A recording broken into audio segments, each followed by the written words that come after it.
محترم ناظرین، آج ہم جانے لگے ہیں ایسے ملک کی سیر پر جہاں دنیا کے لمبے ترین افراد کی قبریں آج بھی موجود ہیں۔ یہ ملک خوبصورت بھی ہے اور معاشی لحاظ سے طاقتور بھی۔ لیاری میں آج بھی اس کے سلطان کی تصاویر لگی ہیں۔ اس ملک کے بارے میں کہا جاتا ہے لینڈ آف ہسٹری، جس کی کرنسی دنیا کی تیسری بڑی کرنسی ہے۔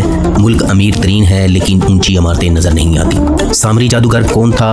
صالح علیہ السلام کی اونٹنی کے ساتھ کیا ہوا؟ اور شداد کی جنت آج بھی زمین میں کیوں دھنس رہی ہے؟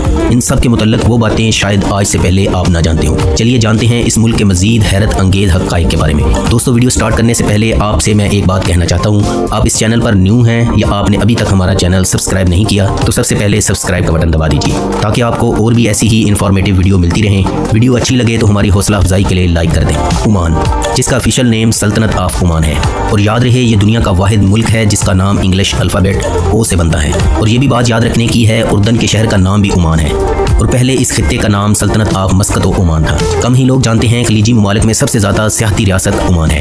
عمان کی منفرد بات یہ بھی ہے کہ یہ نہ صرف خلیج بلکہ کرۂ ارض پر انسانی آبادی کی اولین جگہوں میں سے ایک ہے۔ ماہرین کے مطابق عمان میں انسانی زندگی کی عمر کم از کم 1,06,000 برس ہے۔ سلطنت عمان خلیج تعاون کونسل کا رکن ملک بھی ہے۔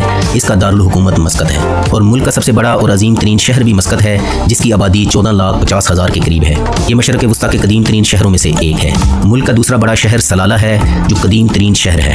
عمان کو عرب ممالک میں سب سے پہلے آزادی حاصل کرنے والے ملک کا بھی اعزاز حاصل ہے۔ ملک کی سب سے پہلی یونیورسٹی سلطان قابوس یونیورسٹی ہے جو 1986 میں تعمیر ہوئی۔ ملک کا ہائیسٹ پوائنٹ جبل شمس ہے جو سطح سمندر سے 3004 میٹر بلند ہے۔ اس ملک کا شمار دنیا کے پرامن ترین ممالک میں ہوتا ہے۔ اس کی ملکی سرحدیں ان ممالک سے ملتی ہیں: شمال مغرب میں متحدہ عرب امارات سے، مغرب میں سعودی عرب سے، جبکہ جنوب مغرب میں اس کی سرحد یمن سے ملتی ہے اور سمندری سرحد پاکستان اور ایران کے ساتھ ملتی ہے۔ عمان کے دستور کے مطابق یہاں کی سرکاری زبان عربی ہے، البتہ سرکاری دستاویزات میں انگریزی زبان کو بھی دوسری زبان کے طور پر استعمال کیا جاتا ہے۔ اس کے علاوہ بلوچی، اردو، ہندی، بنگالی بھی آبادی کے حساب سے بولی جاتی ہے۔ عمان میں پینے کا پانی نہ ہونے کے برابر ہے۔ زیادہ تر بارشوں کے پانی اور سمندر کے پانی کو صاف کر کے استعمال کیا جاتا ہے۔ یہاں کے لوگ مہمان نواز ہیں، آپ کو پینے کو کافی یا قہوہ یا کھجوریں ضرور پیش کریں گے اور اپنی سٹوری آپ سے شیئر کر کے خوش ہوتے ہیں۔ یہ ان کے کلچر کا حصہ ہے۔ ملک میں جنگلات کا تو کوئی سین ہی نہیں ہے۔ ملک کا نظام حکومت آئینی بادشاہت ہے اور یہ عرب کی سب سے قدیم آزاد ریاست ہے اور ملک پر 1744 سے آل سعید کی بادشاہت ہے۔ ملک کے موجودہ بادشاہ سلطان قابوس بن سعید آل سعید ہیں جنہوں نے 23 جولائی 1970 میں اپنے والد کے بعد سلطنت عمان کے 9ویں سلطان ہونے کا حلف اٹھایا۔ اس کی کوئی اولاد نہیں اور یہ پچھلے 48 سال سے بادشاہت کرنے والے سلطان بھی ہیں اور اس کی ملکہ انڈین نژاد ہیں۔ اسی وجہ سے انڈین کو یہاں بہت زیادہ سہولیات دی جاتی ہیں اور عمان میں اس کے بارے میں برے الفاظ یا خلاف بولنے کی اجازت نہیں۔ ایسا کرنے پر 18 مہینے جیل اور $2500 جرمانہ ادا کرنا پڑ سکتے ہیں۔ اور یہ بھی بات دلچسپی سے خالی نہیں، ان کے والد برطانیہ میں فوت ہوئے اور ان کی تدفین بھی وہیں ہوئی۔ اور محترم ناظرین، یہ بات بھی دلچسپی سے خالی نہیں، سلطان قابوس ملک کے وزیر اعظم بھی ہیں اور آرمی چیف بھی، وزیر خزانہ بھی اور وزیر دفاع بھی۔ ملک کے موجودہ ڈپٹی پرائم منسٹر فہد بن محمود السعید ہیں۔ ملک کے سلطان کے پاس سپریم اتھارٹی ہے۔ امور اقتدار میں ڈپٹی وزیر اعظم ان کا معاون ہوتا ہے۔ پارلیمان کی تنسیق اور آئین کے بعض حصوں میں ترمیم کرنے یا انہیں معطل کرنے نائب وزیر اعظم کا تقرر اور ان کی برطرفی کا انہیں اختیار حاصل ہے۔ سلطان قابوس کے بادشاہ بننے کے بعد عمان نے ترقی کا سفر شروع کیا اور آج یہ ملک ترقی یافتہ ممالک میں شامل ہے۔ عمان کا موجودہ فلیگ 25 اپریل 1995 میں متعارف کرایا گیا۔ اس کا فلیگ 3 رنگوں سے مل کر بنا ہے۔ وائٹ رنگ بہادری، سرخ رنگ شجاعت اور عربوں کی نشانی کو ظاہر کرتا ہے اور سبز رنگ اسلام کی بنیاد کو ظاہر کرتا ہے اور سائیڈ کارنر پر عمانی سلطنت کی نشانی جامبیا ہے جو یہاں کی ہر ثقافتی چیز پر نظر آتی ہے۔ محترم ناظرین، یہ بات بھی آپ کو جان کر حیرانی ہو سکتی ہے کہ عمان اتنا امیر ملک ہونے کے باوجود اپنے ہمسائے متحدہ امارات کی طرح اونچی بلڈنگ نظر نہیں آتی اور ملک میں 8 منزل اور 40 میٹر سے بلند بلڈنگ بنانے کی اجازت نہیں۔ ان کا ماننا ہے ابھی ہمارے پاس کافی زمین ہے، ہمیں فضا میں بلند ہونے کا کوئی شوق نہیں۔ اور ملک کی زیادہ تر بلڈنگ کا کلر سفید اور ہاف وائٹ ہے۔ یہاں کی پولیس کے پاس کئی ایکسٹرا اختیارات ہیں، انہیں کسی کو بھی گرفتار کرنے کے لیے وارنٹ گرفتاری نہیں چاہیے ہوتے۔ عمان کو ماضی میں سب سے بڑے کشتی ساز ملک کی بھی حیثیت حاصل رہی ہے۔ عمان کی بنائی ہوئی کشتیاں یورپ برآمد کی جاتی تھیں۔ محترم ناظرین، حضرت موسیٰ علیہ السلام تورات لینے کے لیے کوہ طور گئے۔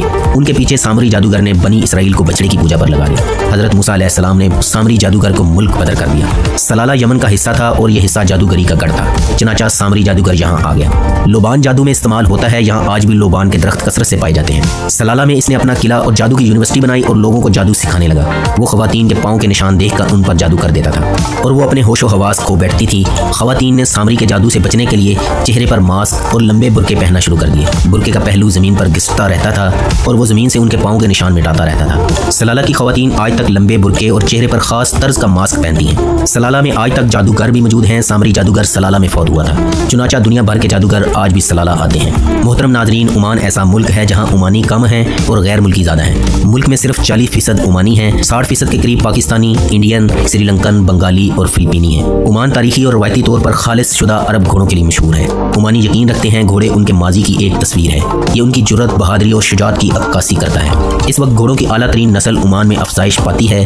دنیا بھر میں عمان سے بہترین نسل کے گھوڑے برآمد کیے جاتے ہیں۔ عمان کا سرکاری مذہب اسلام ہے جو یہاں کی اکثریت کا دین ہے۔ ملک میں اباضیہ فرقے کے لوگوں کی اکثریت ہے۔ ملک کی 85.9% آبادی مسلمان ہے اور ملک میں 6.5% کے قریب عیسائی، 5.5% ہندو، 0.8% بدھسٹ اور 0.1% یہودی بھی آباد ہیں۔ عمان میں پاکستان کی ایک نشانی بھی موجود ہے۔ عمان میں عیسائیوں کے 2 چرچ ہیں، یہ دونوں چرچ پاکستانی کرسچن کمیونٹی نے قائم کیے۔ آئین کی روح سے دوسرے مذاہب کے ماننے والوں کو مذہبی آزادی حاصل ہے۔ عمان کا شمار ان ممالک میں ہوتا ہے جہاں ملک کی 95% آبادی کو 4G انٹرنیٹ دستیاب ہے، یعنی انٹرنیٹ کی سپیڈ بہت زیادہ ہے۔ عمانیوں کی اپنی خاص تہذیب ہے، طرز زندگی میں عربی، افریقی اور اسلامی ثقافت کی چھاپ نمایاں ہے۔ یہ دیگر عرب ممالک کی طرح سر پر غوطرا نہیں رکھتے، بلکہ رومال جسے ٹربن کہتے ہیں خاص انداز سے باندھتے ہیں، کیونکہ ان کی رگوں میں افریقی خون بھی شامل ہے۔ آپ انہیں 100% عرب نہیں کہہ سکتے، ان کے رنگ بھی عربوں کی طرح سفید نہیں بلکہ گندمی ہیں۔ عمان کا کل رقبہ 3,09,500 کلومیٹر یعنی 1,19,500 مربع میل ہے، جو دنیا میں 72ویں نمبر پر شمار ہوتا ہے۔ اس کی لمبی زمینی سرحد سعودی عرب کے ساتھ 658 کلومیٹر لگتی ہے، متحدہ عرب امارات کے ساتھ 609 کلومیٹر اور یمن کے ساتھ 249 کلومیٹر اور 2092 کلومیٹر ساحل سمندر بھی لگتا ہے۔ طویل ساحل سمندر ہونے کی وجہ سے اکتوبر، نومبر اور اپریل میں طوفانی بارشوں کا خطرہ رہتا ہے۔ ملک کا صرف 4.7% رقبہ قابل کاشت ہے۔ حکومت فصلیں کاشت کرنے والوں کو امداد اور قرض بھی دیتی ہے۔ عمان یوں تو اپنی نیشنلٹی کسی کو نہیں دیتا سوائے گوادر کے بلوچیوں کو۔ قصہ کچھ یوں ہے کہ گوادر پاکستان کے ساتھ ہونے کے باوجود سلطنت عمان کے زیر انتظام تھا، کیونکہ عمان کا یہاں کوئی خاص عمل دخل نہ تھا۔ بلوال شہر سے تعلق رکھنے والے پاکستان کے پہلے وزیر اعظم ملک فیروز خان نون نے سلطان سعید بن تیمور، جو موجودہ سلطان قابوس کے والد تھے، کو $3 ملین پر گوادر فروخت کرنے پر راضی کر لیا اور 8 سپتمبر 1958 کو آخرکار پاکستان نے گوادر شہر خرید لیا اور یہ ڈسٹرکٹ مکران کی تحصیل بن گئی۔ یہی وجہ ہے آج بھی عمان میں ایک کثیر تعداد بلوچوں کی وجود ہے اور انہیں نیشنلٹی کا بھی حق حاصل ہے۔ یہاں غیر ملکیوں کو ٹیکسی چلانے کے لیے خصوصی اجازت نامے کی ضرورت ہوتی ہے۔ مسقط 6 ریاستوں پر مشتمل ہے۔ مترا یہاں کی اہم ریاست ہے۔ یہاں کا قومی جانور وائٹ اوریکس ہے اور قومی پرندہ فالکن ہے۔ یہاں کے مشہور ترین کھیل فٹ بال، کیمر ریسنگ بھی پسند کی جاتی ہے۔ ملک کا امیر ترین شخص business tycoon Sohail bone group کا مالک سہیل بون ہے، جس کی دولت کی مالیت $3.9 ارب ہے۔ عمان دنیا کا 29واں امیر ترین ملک ہے، جس کا سالانہ GDP $190.1 ارب ہے اور یہاں فی کس آمدنی $46,900 یعنی پاکستانی 65,56,620 روپوں اور انڈین 32,60,960 روپوں کے برابر بنتے ہیں۔ ملک میں کام کرنے والے 60% لیبر فورس غیر ملکی ہے۔ زیر زمین سے نکالا جانے والا تیل ان کی مضبوط معیشت کی بنیاد ہے۔ یہ دنیا کا 21واں بڑا قطع ہے جہاں زیر زمین تیل کی وافر مقدار موجود ہے۔ عمان کی پیداواری صلاحیت یومیہ 9,70,400 بیرل ہے۔ عالمی سطح پر اس کے پاس 5.38 بلین بیرل تیل کے ذخائر ہیں۔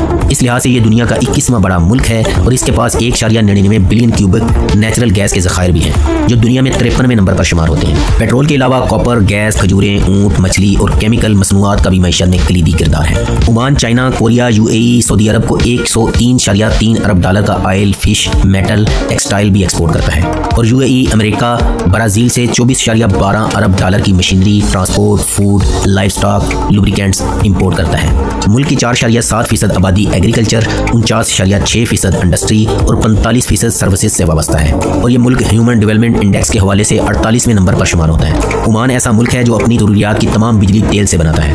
مسقط کے نواب میں 30 میٹر نیچے ڈیپ بلو کرل دباب سنک ہول ایک بہت ہی خوبصورت جگہ ہے جسے دیکھنے ضرور جانا چاہیے اور ایش شرکیہ کے علاقے میں مجلس الجن میں دنیا کی دوسری سب سے بڑی غار ہے جہاں جا کر انسان کھو جاتا ہے۔ محترم ناظرین، ملک میں ٹرانسپورٹ کا وسیع نظام موجود ہے۔ ملک میں 1 ایئر لائن اور 45 ایروپلین رجسٹرڈ ہیں۔ ملک کی ایئر لائن عمان ایئر ہے جو ہر سال قومی دن کی تعداد کے مطابق اتنے فیصد کرایوں میں کمی کر دیتی ہے، جیسے 47ویں قومی دن کی مناسبت سے 47% ٹکٹ میں رعایت دی گئی۔ ملک میں سالانہ 64 لاکھ کے قریب لوگ بائی ایئر سفر کرتے ہیں۔ ملک میں افیشل اور نان افیشل 132 ایئرپورٹ ہیں، جن میں سے صرف 13 پر رن وے کی سہولت موجود ہے۔ ملک میں 3 ہیلی پورٹ بھی ہیں۔ ملک میں ریلوے کا نظام نہیں ہے، مگر ملک میں 70,000 کلومیٹر کے قریب سڑکوں کا جال بھی بچھا ہوا ہے۔ ملک میں کشتی رانی عام ہے اور اور ملک میں 4 بندرگاہیں بھی ہیں جو مینا، سلالہ، قابوس اور سہار میں ہیں۔ 2017 کے ایک اندازے کے مطابق عمان کی کل آبادی 34,94,116 افراد ہیں جو دنیا میں آبادی کے حساب سے 131ویں نمبر پر شمار ہوتے ہیں۔ اس کے فی کلومیٹر پر صرف 39 افراد آباد ہیں جو دنیا میں 214ویں نمبر پر شمار ہوتے ہیں۔ ملک میں عورتوں کی تعداد کم ہے، اوسط عمر 75.9 سال ہے۔ ملک کی سب سے بڑی مسجد سلطان قابوس گرینڈ ماسک ہے۔ 4,16,000 اسکوائر میٹر رقبے پر پھیلی مسجد میں 20,000 نمازیوں کی گنجائش ہے۔ حال میں 6 لاکھ کرسٹل سے بنا شینڈیئر 14 میٹر بلند 8.5 ٹن وزنی ہے۔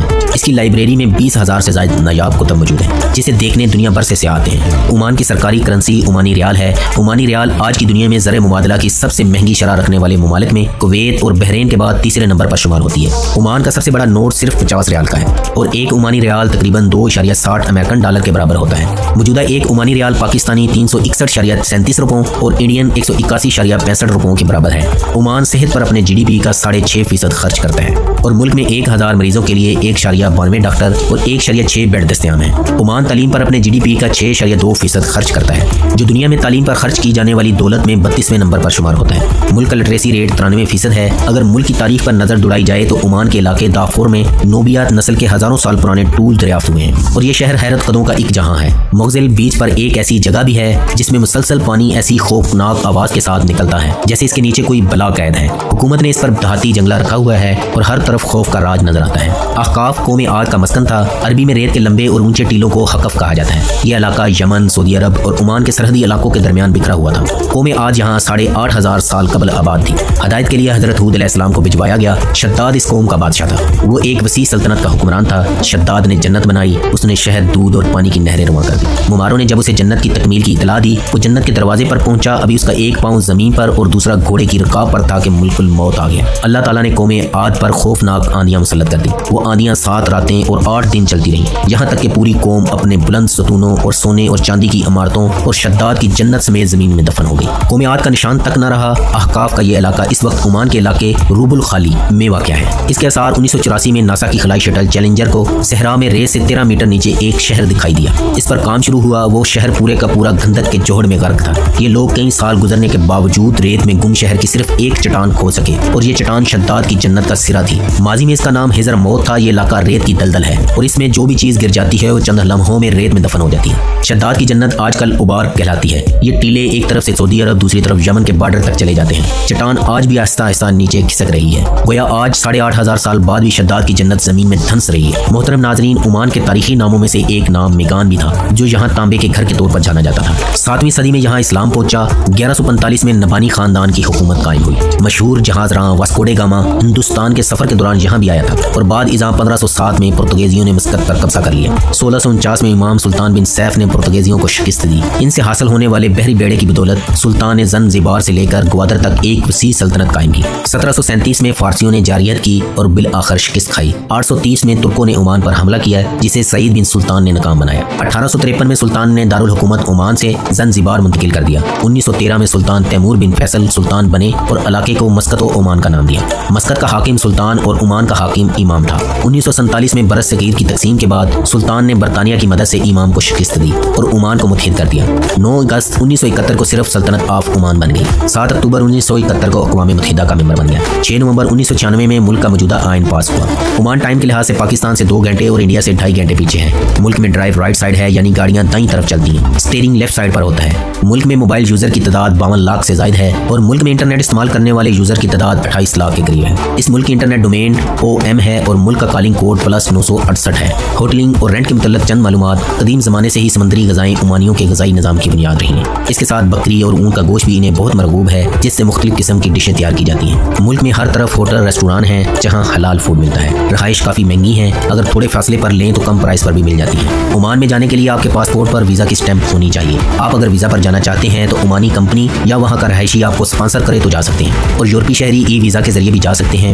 محترم ناظرین، آل سمود قوم عاد کے بعد آئی۔ یہ بھی انتہائی خوشحال اور مضبوط لوگ تھے، قد طویل، جسم انتہائی مضبوط تھے۔ اللہ تعالیٰ نے حضرت صالح علیہ السلام کو مبعوث فرمایا۔ آپ نے قوم سمود کو اللہ کا پیغام دیا۔ قوم نے معجزہ مانگا، اللہ نے اونٹنی عطا کی اور اونٹنی کے لیے ایک چشمہ رواں کیا۔ حضرت صالح علیہ السلام نے چشمے کا پانی تقسیم کر دیا۔ پانی ایک دن اونٹنی پیتی اور ایک دن قبیلے والوں کے لیے وقف تھا، لیکن پھر نافرمانی کے کیڑے نے ان کے دماغ پر دستک دی۔ سمودیوں نے اونٹنی کی کونچیں کاٹ دی۔ قوم سمود کے بدبختوں نے جب اونٹنی کی کونچیں کاٹی تو اونٹنی نے شدت غم میں چٹان پر پاؤں مارے۔ اللہ تعالیٰ نے پاؤں کے نشان چٹان پر ثبت کر دیے۔ اونٹنی کا لہو بھی قدرت نے بطور ثبوت چٹان پر درج کر دیا، جو آج بھی دیکھا جا سکتا ہے۔ اونٹنی کا قتل قوم سمود کے خاتمے کا باعث بن گیا۔ اللہ تعالیٰ نے ان پر عذاب اتارا اور قوم سمود صفا ہستی سے مٹ گئی۔ سلالہ میں سم حرم کے مقام پر آثار قدیمہ ہیں۔ یہ آثار ملکہ بلقیس سے منسوب ہیں۔ کہا جاتا ہے ملکہ بلقیس کا ایک محل بھی یہیں تھا، اور کہا جاتا ہے حضرت ہود علیہ السلام، حضرت صالح علیہ السلام اور حضرت ایوب علیہ السلام کی قبریں بھی عمان میں ہیں۔ لیکن دوستو حقیقت اللہ ہی بہتر جانتا ہے۔ دوستو یہ تھی آج کی ویڈیو، آپ کو کیسی لگی؟ ملیں گے پھر کسی نئی ویڈیو کے ساتھ۔ اللہ ہم سب کا حامی و ناصر ہو۔